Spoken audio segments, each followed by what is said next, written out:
Ooh, my first lump of coal this Christmas season. Oh boy. Hello friends and welcome to my channel. My name's EJ Marino and this is About Last Night, the show where I talk about the movie I saw last night. We are diving into a brand new review today of the new film Black Christmas. Well, the newest version of it because there's like 3 of these now. So if you were on the internet this morning or in the horror community, you have seen the weird reaction to this new Black Christmas movie. And look, if you came into this review waiting for me to be like, I hate the feminist message in this movie and ugh, girls, nah, you're here for the wrong review because none of my issues are with the feminist point of view. Look, all of the Black Christmas movies have been from a ensemble female cast with some really campy over-the-top moments. That 1974 version dealt with abortion and the alcoholism with girls, and there's just a lot of stuff in that first movie I really enjoyed. And then the 2006 version has Gretchen Wieners from Mean Girls and Michelle Trachtenberg. Come on, these have always been female-led, very campy with a niche appeal. So the new film being a female-led cast dealing with something in the Me Too era, I'm not shocked by that. That's actually the progression this franchise would have gone. None of my issues are for that. What I have a problem with is the lackluster script, the predictable nature of the whole film, and the overall rushed vibe. That's the biggest issue. This film feels so rushed. It's almost like they had 6 months to put it together. Oh wait, they did. Yes, I actually like the smash the patriarchy kind of vibe to this, and especially a story of young women dealing with men on a college campus that's so still relevant. It's relevant 5 years ago, it's relevant now. So I like that, and I think all of the women in this movie work with the weak material that they're given. But that's the problem, is the weak material. It's crazy. Look, when this movie all was announced in about June of this year, all of us were like, oh cool, and then we saw they were coming out in December, and you're like, that's just a couple months to put together a whole film. And I'm not saying a low budget slasher movie needs years and years. I'm not talking about James Cameron making the Avatar sequel. We don't need that long of a time. But I really think the script, the principal photography, and the edit needed a lot more time. Really tune what we were trying to say in the film, shoot what we were trying to shoot properly, and edit a more cohesive film. That is where the root of the issues are, because I like the overall idea from the script. It just feels like there's 2 movies mixed together. I like the overall aesthetic of the film. I think the cinematography's cool. I think the snowy, look, a Christmas horror movie is always fun to see Christmas lights and snow. This looks like a cool indie movie just added with that fun Christmas flair.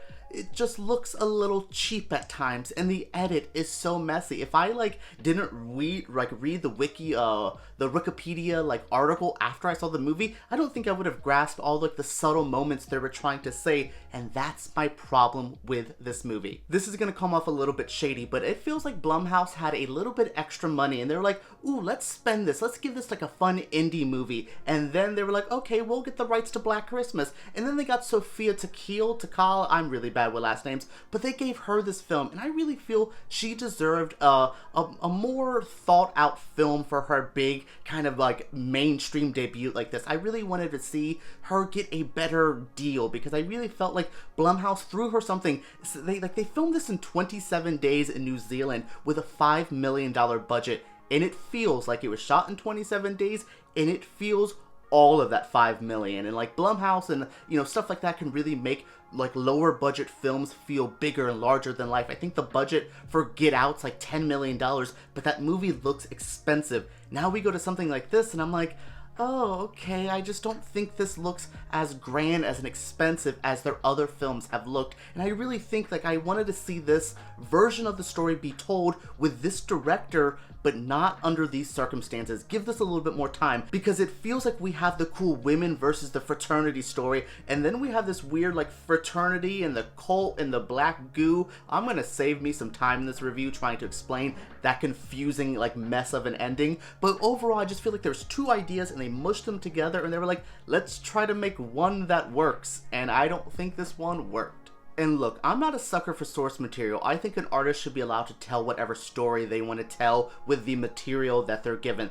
That's fine. But like little things in here, like changing the way, like in the old versions, in the 70s and the 2000s version, the killer would call and leave voicemails or talk to the girls and really throw them off and with some disgusting stuff. And now in this one, it's DMs. And look, I understand women deal with some gross DMs from men. I have female friends who have shown me their stuff and I'm like, dudes say that to you? I believe it, but it just doesn't come off in a cinematic sense. It just didn't work. And that's the weird thing, is like reading something and being like, well, that's gross, doesn't have the same movie impact of hearing those phone calls. And like, I know like men don't really call up women to harass them as much as it was in the 2000s and in the 70s, but just this overall vibe of the DMs, just little moments like that really felt like they missed the mark and could have been like taken out during like a second draft or a third draft of the script and like red penned all that stuff and be like, let's go back to the phone calls, let's do a, you know, it doesn't really work in this way, but it feels more cinematic.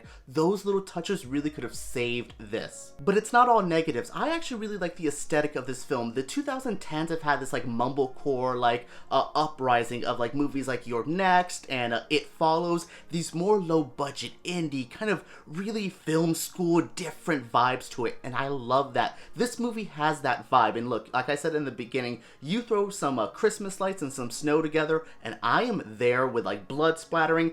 Not a lot of blood in this movie because the PG-13 rating is there, but overall I really like the look of this. I really think it's shot well, the cinematography, the camera moves well. As much as I don't love the jump scares, they were like set up nicely. There's a lot to like here from a production side, and as rushed as this did feel, I felt like they took their time with the visuals. The cinematographer really deserves some credit. Same thing with the composer of that score, because that score saved some moments. When something wasn't working, lacked that intensity that it needed, that score was there to just push it a little bit. I was just like, oh god, this scene that we've seen before, they're gonna pop around the corner, but the way the score would do it, or like the late sting to a jump scare, really worked. Really like that. Those are those little moments that I like that make this like not a complete dud. I know the internet has 1,000,010 things to say about this movie already. I can't believe the Black Christmas remake has been so weird in the horror community. Like, we dealt with Black Xmas, but this is a controversial moment.